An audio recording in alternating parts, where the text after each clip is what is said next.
Agora é hora de entrevista aqui no Expresso CNN. A gente conversa com o Rafael Iores, professor de História e Política da Universidade de Denver, no Colorado.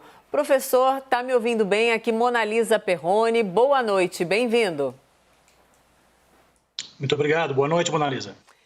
Boa noite. Você está no nosso mosaico da informação. Aqui ao meu lado, Caio Junqueira, o Daniel e também o Lorival Santana. Não sei se você nos vê, então eu faço aí as honras da casa, a apresentação. Professor, não vejo outra maneira de começar essa entrevista a não ser olhando para ontem, com aquelas palavras de Donald Trump, aqueles 18 minutos de um pronunciamento lido em que ele colocou a América, a maior democracia do mundo, numa situação muito frágil quando se fala do questionamento colocado ali por ele, né, o presidente dos Estados Unidos. As palavras ditas por Donald Trump ainda ecoam.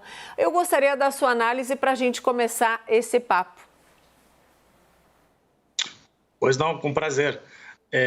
A gente tem que se dar conta, para começo de conversa, que parece que o Trump vai perder, né? Tudo indica que sim, mas que o trumpismo sai dessa eleição muito forte. Sim. Né? O trumpismo sai forte e o país continua muito dividido. Então, eu acho que, de alguma maneira, o Trump, que é um personagem muito único na história política norte-americana, está tentando manter a sua importância no cenário da sociedade, no cenário eleitoral, até mesmo se ele, né, vier a reconhecer, ou seja, fora da presidência, ele manter a sua relevância no sistema político, na cultura, na sociedade americana. Então, ele tentou apontar isso, tentou apontar que, né, atrair a sua base para esse processo de manter a narrativa de uma injustiça, de que a América está sendo traída, que a América verdadeira não é a que está saindo das urnas, né? E com isso manter um apoio, uma relevância da sociedade norte-americana. Eu acho que é importante também pensar como é que o Partido Republicano vai se comportar nesse processo. Porque o Partido Republicano, lembrando como é que o Trump surgiu na política, né? No processo de primária que resultou na eleição de 2016, as lideranças principais do Partido Republicano foram escanteadas pelo que viria a se tornar o trumpismo. E de alguma maneira, então, acho que há um ressentimento de algumas pessoas fortes no partido, né, que inclusive chegaram a fazer campanha contra a reeleição agora, é o que se chama de uns republicanos só em nome agora, que estão muito quietos, mas que acabaram apoiando a campanha do Biden. Como é que eles vão reagir nesse processo? Eles vão comprar essa narrativa de que a América está sendo roubada do Trump ou não? Até ontem parecia que não, que os caciques não iriam comprar isso. Agora, alguns já estão dando algum apoio a essa narrativa, o que me parece, isso é muito cedo para a gente saber, que eles acham que de alguma maneira tentam, pelo menos algumas pessoas no partido, se apropriar dessa narrativa trumpista, mesmo sem Trump. Né? Ou seja, mesmo que o país não tenha mais Trump na presidência, manter essa narrativa trumpista, que serviu muito bem para o partido, né? O partido que agora vai continuar tendo o domínio do Senado, vai ter mais casas na Câmara. Então, como manter a força do trumpismo num partido sem o Trump na presidência? Eu acho que eles estão fazendo esses cálculos agora. Professor, boa noite. Daniel Adjuto aqui falando agora com o senhor. A minha questão vai na linha do que a gente pode aprender ou já prever, vamos dizer assim, dessas eleições nos Estados Unidos de impacto para 2022 aqui no Brasil. Já temos polarização, já temos mobilização em redes sociais, temos fake news. O que a gente pode tirar de lição dessa ou de estratégia também dos candidatos que a gente pode ver aqui em 2022? Essa pergunta é interessante, né? A gente sabe que a gente tem um presidente hoje no Brasil que buscou um alinhamento não só com os Estados Unidos, mas que se aliou ao presidente específico dos Estados Unidos, né? É uma aliança não só com os Estados Unidos, mas é um alinhamento com o Trump na presidência e com o trumpismo. E um presidente que nessa disputa tão acirrada, de um país tão dividido como os Estados Unidos estão hoje, né, tomou partido, o que não cabe, né, do ponto de vista diplomático e que não cabe certamente para um país como o Brasil, com o peso que o Brasil tem no mundo. Vamos ver como é que isso se resolve em relação ao governo brasileiro, o seu relacionamento numa eventual administração Biden.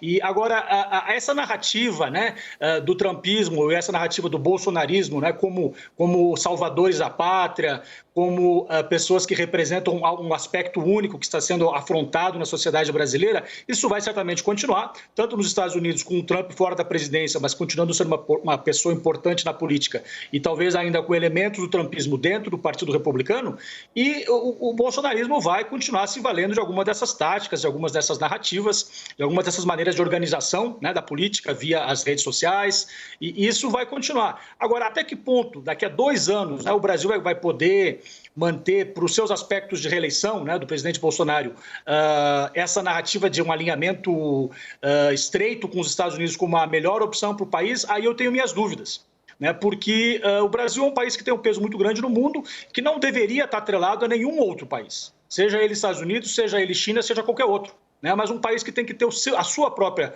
condução na esfera internacional. Professor, essa é a eleição número 46 dos Estados Unidos, né? Ela se insere no rol das grandes eleições americanas capazes de mudar o rumo da história, ou a gente superdimensiona ela justamente por tudo que a gente está vendo, judicialização e polarização? Qual é o tamanho dessa eleição no rumo da história? Eu acho que isso ainda não está claro, mas eu gostei muito da sua avaliação aqui das eleições históricas que você fez antes, né? Eu acho que tem toda a possibilidade, sim, de ser uma eleição histórica. Do meu ponto de vista, ela era uma eleição que, se tivesse dado, de fato, né, um mandato claro para o Biden, se ele tivesse ganhado, como se esperava, né, um mar azul, ele poderia tentar repactuar vários aspectos da sociedade americana. É uma sociedade que enfrenta uma crise econômica muito forte, enfrenta uma das maiores crises sanitárias da sua história e, mais do que isso, enfrenta uma crise política, né, de uma fragmentação, de uma polarização profunda e uma falta de esperança em grande parte das pessoas, né? Então, se esperava que Biden pudesse ter esse mandato para tentar repactuar, talvez nos moldes, né, de Roosevelt lá nos anos 30, com o que se chama de New Deal, né, claro, num outro momento histórico, mas, de qualquer maneira, ele não saiu com esse mandato. Então, talvez essa eleição venha a se tornar histórica, a gente ainda vai ter que ver para ter uma melhor definição disso, como encruzilhada. Uma eleição que teria permitido essa opção de repactuação, que eu estou chamando de repactuação, mas que provavelmente não vai conseguir produzir isso, porque Biden vai sair, eu acho que um presidente fraco, né, com um governo dividido. O trumpismo vai continuar forte, então, de certa maneira, ela é histórica porque ela continua protelando, de certa maneira, né, decisões importantes que a sociedade americana, que o sistema político, que o establishment político, né, a elite política e econômica do país, em algum momento vão ter que tomar. Que rumo a gente vai querer no mundo, né, protecionista ou não? Que rumo a gente vai querer dentro da nossa sociedade, se a gente vai, de fato, prover um estado de bem-estar social ou não? Essas são grandes perguntas que dividem os Estados Unidos hoje. Então, talvez ela seja histórica pela ausência de um cenário claro. Lorival? Professor, não é por acaso que os Estados Unidos têm esse nome, são 50 realidades, e queria propor que a gente avaliasse agora o futuro do Partido Republicano desse ponto de vista estadual. Você está num estado, Colorado, que é democrata, chegaram a discutir, especular que poderia ir para as mãos dos republicanos, isso não se concretizou. O Texas balançou, mas continua com os republicanos. No entanto, se a gente olhar para este momento, o Arizona, né, um estado em que desde 1996 os democratas não vencem, e a Geórgia, desde 1992 os democratas não vencem, se eles forem para as mãos dos democratas. Isso pode desestabilizar, considerando que Pensilvânia, Michigan e Wisconsin, afinal, estão só sendo devolvidos para os democratas. Foi o Trump mesmo que tomou dos democratas, está devolvendo, o jogo fica zerado. Mas isso, Geórgia e Arizona, daria um espaço, uma margem para os republicanos, uma parte dos republicanos voltar a se distanciar do Trump? Eu acredito que sim, né? Se o Partido Republicano conseguisse desvencilhar da pessoa, da personalidade, né? Persona política, inclusive, do Trump, mas manter não talvez o trumpismo, mas aspectos da narrativa, né? Que o Trump trouxe para o Partido Republicano, ele, de alguma maneira, isso teve um apelo em comunidades latinas, como, por exemplo, na Flórida, como a gente viu muito bem. Foram os latinos que deram a vitória ao Trump na Flórida. Eu acho que o caso do Texas e o caso do Arizona é um pouco diferente, até porque os latinos não são um grupo homogêneo, né? Tem diferentes votos latinos, digamos assim, entre mulheres latinas, homens latinos, entre diferentes grupos, dependendo da sua origem na América Latina, e como que eles chegaram aos Estados Unidos, quanto tempo que eles estão lá, e as próprias, enfim, filiações ideológicas de cada família, de cada pessoa. Mas acho que dá um espaço. Se a gente pensar bem, de alguma maneira, o voto latino deveria ser mais republicano, né? Se a gente pensar bem do ponto de vista histórico. São grupos de pessoas que têm valores muito similares ao que era a agenda republicana histórica. Valores familiares, valores religiosos, né? Uma cultura política mais conservadora. Eu acho que o que sempre impediu mais pessoas da comunidade, o que se chama comunidade latina, a serem republicanas, é a questão migratória. O Partido Republicano não consegue resolver essa questão migratória, né? E nos últimos tempos o Partido Democrata se tornou mais, digamos assim, receptivo, né, à temática migratória, embora o governo Obama foi muito duro com os imigrantes também, temos que lembrar isso. Então, ou seja, é um voto que está em disputa, acho que está mais em disputa hoje do que antes, claramente no Texas, no Arizona, né, em alguns outros lugares. E, de novo, mas vai depender muito de como o Partido Republicano vai conseguir caminhar, né, nesse processo aí de ter um apelo com a questão dos valores familiares, mas, ao mesmo tempo, resolver a questão imigratória, que é um dos grandes temas, né, de vários, que os países têm que enfrentar nos próximos anos.